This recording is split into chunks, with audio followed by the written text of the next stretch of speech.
Whereas personally, there was, when I was young and my sister, my nan did a lot for me. I'm very close to my nan, and you know, she used to look after us and take us out with the dog, and when my mum was going through a bad time. So after having that meeting, because my family are quite open about death, and I have planned their funerals, my mum, my nan, everything to the final detail.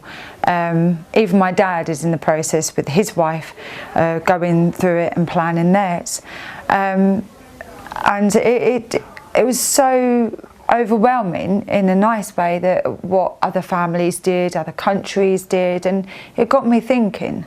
So when I see my Nana Kay the next time after the meeting, I told her about the meeting and what we were discussing, and she said it was very interested, and I asked her if at any point that either at home or if she had to go into a hospital and she wasn't able to come out of the hospital, or she had to stay in bed at home and her time come where she passed, I would like to be the one to do the aftercare and look after her, because I felt it was my duty to repay what she did for me and my mum, and just to put them final little extra touches, knowing what my nan would like to wear, what to put her in, having a flower on her chest,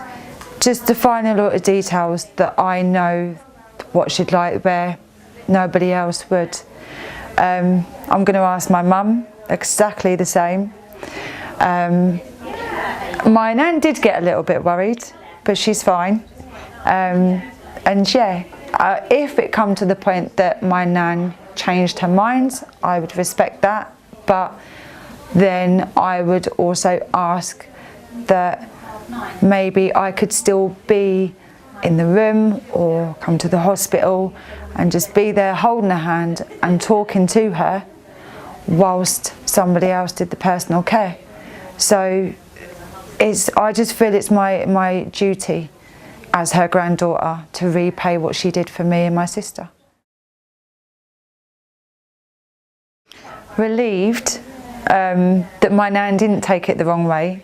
Even though she's quite open, she will tell you blunt that stop being so silly, or she doesn't hide the fact of anything.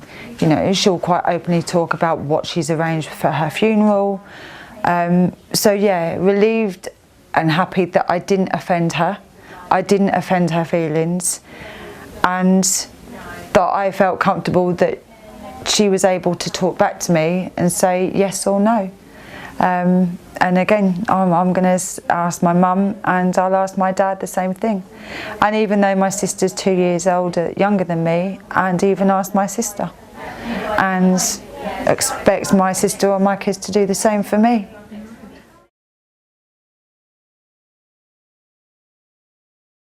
Yeah, I just, you need that extra patience. You need to have extra humanity and kindness. You have to, even if it means you stepping back and going to do something, I think, oh, okay, hang on, there's someone, you need to be down to their level to talk to them. No, as long as I feel that that person is comfortable, and they have the capacity to understand the conversation that you're having and what the subject is about, then that's okay. If you feel that you need another carer there, or someone a little bit higher, so when you're having that conversation, you'll say it in a manner that's respecting that person, then that should be okay, and it is okay.